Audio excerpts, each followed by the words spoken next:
Hey guys, what's up? Today's the second part of my personal story. I'm gonna share with you what I learned about design during my military service and how I got my first job in design. Let's rock and roll.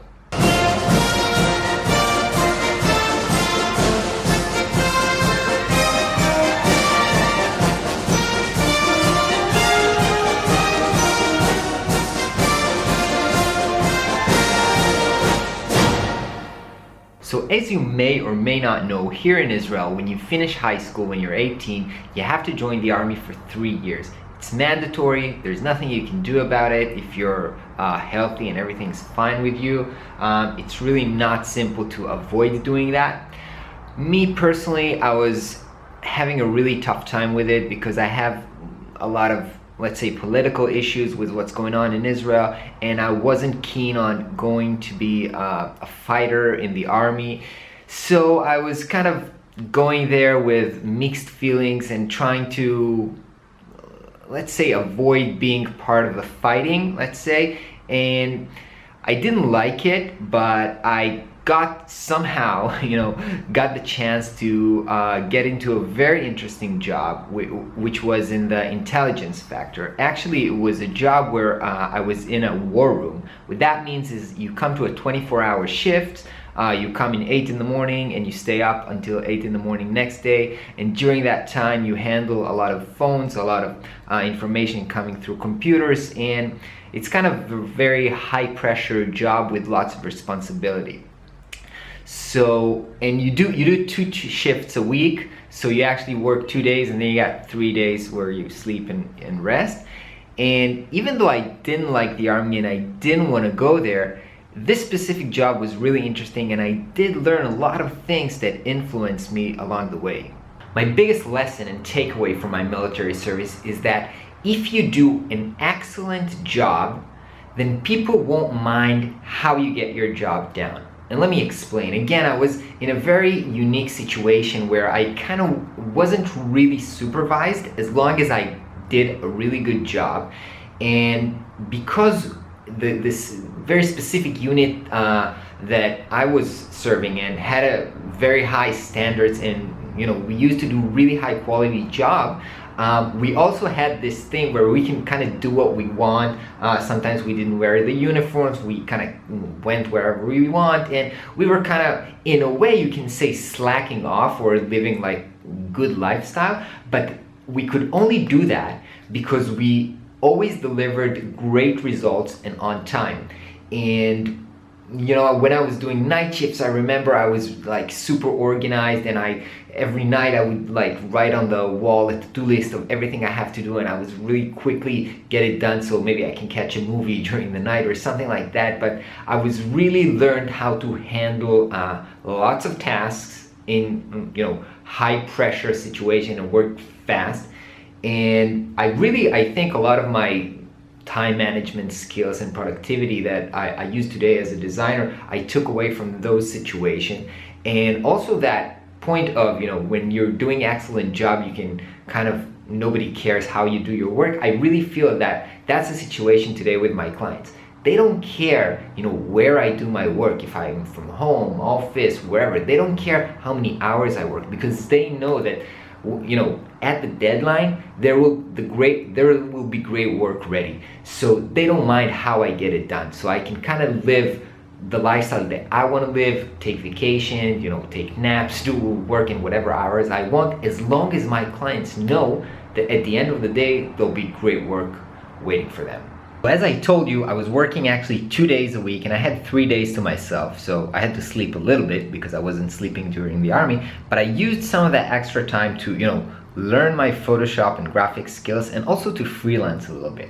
And one of the first freelance projects that I got was actually kind of doing 3D rendering for a guy who kind of invented some machine in the agricultural space. And what I have to do, I got these machines drawings, and I had to go to the factory because he didn't have all the sizes and everything like completely organized. I had to actually measure the machine so that I can sketch it and render it in 3D. Now when he called me the first time, he was like, I need 3D rendering, and I was like, yeah, I can do 3D rendering.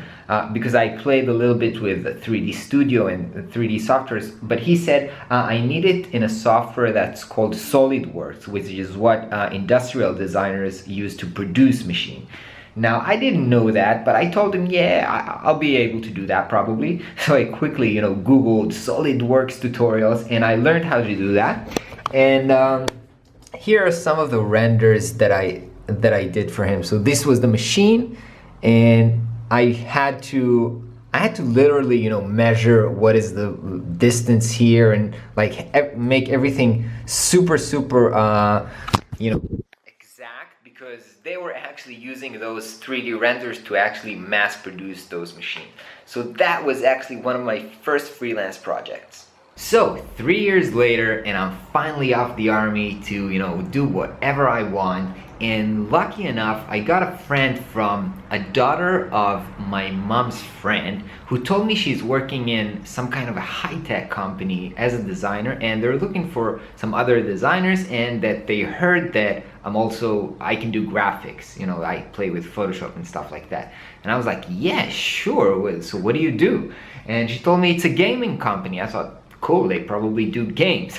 So back in the day, I didn't know that gaming company, what it means is actually online casinos.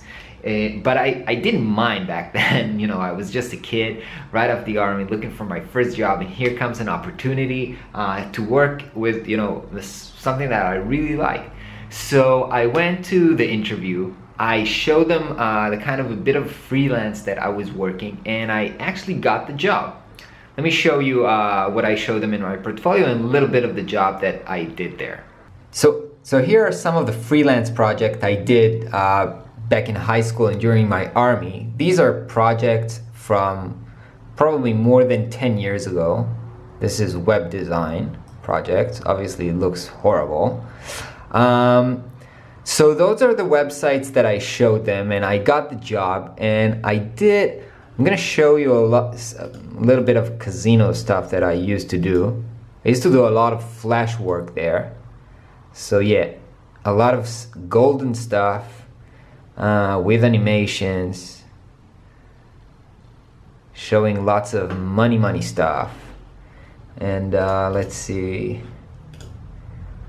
yeah, a little bit of 3D rendering. I also did use that for advertising. Let's see what else I have here. Yeah, it's kind of the same thing.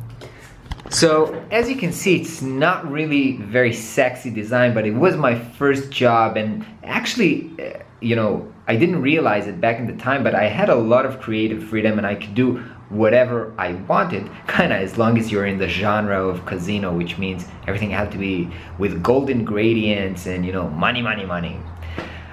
So I was working in that company for a year, saving up money to go travel. In Israel, it's very common that when you finish the army, you want to take a big rest.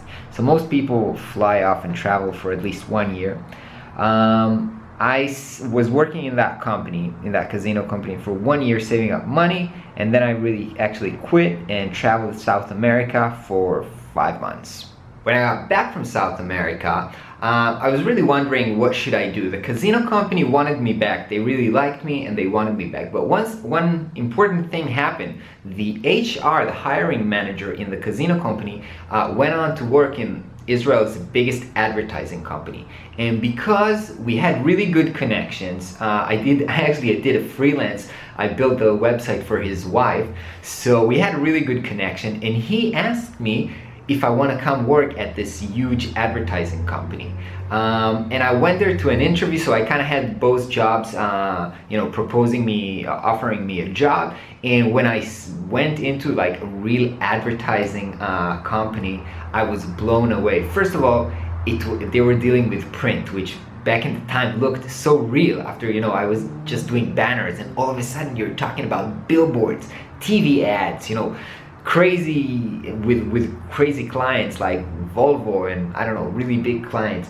So that really appealed to me. And actually, when I did the interviews for the advertising agency, they didn't ask me for a portfolio because I think I told you back a couple of videos ago, this was not even a designer's job. It was called graphic artist, and all you had to do was execute on what account managers or art director told you to do. So I actually only had a Photoshop test and freehand. That's what we used to work before Illustrator.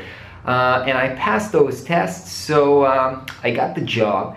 And on that job, I finally, for the first time, actually hang around people with real design education. And that was a lot of the influence that drove me to go to study design. So on the next part of the series, I'm going to share going to design school, how I got in and what I learned along the way. I know I did another video about whether you should or shouldn't go to design school. It's going to be a bit different, sharing more personal experience from that journey. Okay, that's all for this week. I hope you guys had a great week and have a great weekend. I'll catch you guys next week.